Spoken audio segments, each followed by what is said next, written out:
Kai died thinking his life was finally over. But when he opened his eyes again, he wasn't in heaven. He was lying on a cold marble floor, surrounded by terrified servants and armed guards. And when he looked into the mirror beside him, he saw the face of Lucien Veilheart, the villain prince. In the game Kai used to play, Lucien was the most hated character in the kingdom. Cruel, ruthless, doomed. He was supposed to be executed before the story ever reached its ending. Kai stumbled backward in shock. No way. Memories that weren't his suddenly began flooding into his mind.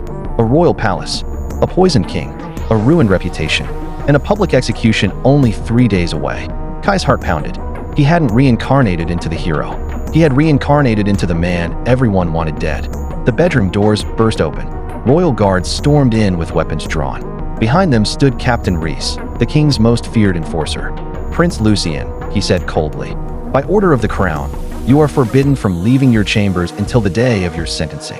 Kai forced himself to stay calm. If he followed the original story, Lucien would die no matter what. So the only way to survive was to change the story. That night, Kai searched Lucien's room for anything that could prove his innocence. Most of what he found only made things worse. Letters accusing him of treason, secret meetings, rumors of black magic. It was the perfect setup. Too perfect. Then he found something strange. Hidden behind a loose stone in the wall was a sealed note written in Lucien's own hand. It said only one sentence. "If I die, the real traitor sits beside the throne." Kai froze. Lucien had known he was being framed. The next morning, during a royal hearing, Kai was dragged before the court. Nobles glared at him with disgust. The king sat weakly upon his throne, pale from poison. And beside him stood the one man smiling too calmly through it all, Lord Seravin, the king's trusted advisor. In the original game, Seravin had always looked harmless. But now Kai saw it clearly. The eyes, the smile, the silence. This man wanted Lucien dead. One noble stepped forward and shouted, "Prince Lucien poisoned the king and plotted against the crown." The entire court erupted. Kai knew this was the moment Lucien always stayed silent, the moment that led to his death. So this time he spoke. "If I wanted the king dead," Kai said, staring directly at Seravin, "then why is the antidote hidden in the advisor's private chapel?" The room went silent. Seravin's smile vanished. For the first time, fear flickered across his face. The king slowly rose from his throne. "What did you say?" Kai took a step forward. "Search his chapel." The guards rushed out. Seconds felt like hours.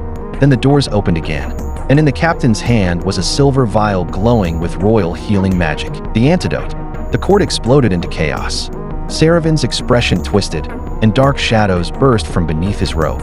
So that was the truth. He wasn't just a traitor. He was a shadow mage. Before anyone could react, Seravin lunged toward the king. But Kai moved first. Without understanding how, Lucien's body responded on instinct. Dark crimson magic exploded from his hand and formed chains of royal fire around Seravin's body. The court shook. Everyone stared in horror. Not because Kai had saved the king, but because the villain prince had just used the forbidden royal magic only true heirs could control. Seravin screamed as the chains tightened. Then Captain Rhys drove his blade through the shadow mage's chest, ending it. Silence fell over the throne room. The king looked at Kai with trembling eyes. All this time he whispered. Kai stood there, breathing hard, his crimson magic fading into the air. He had survived his execution. He had changed the story.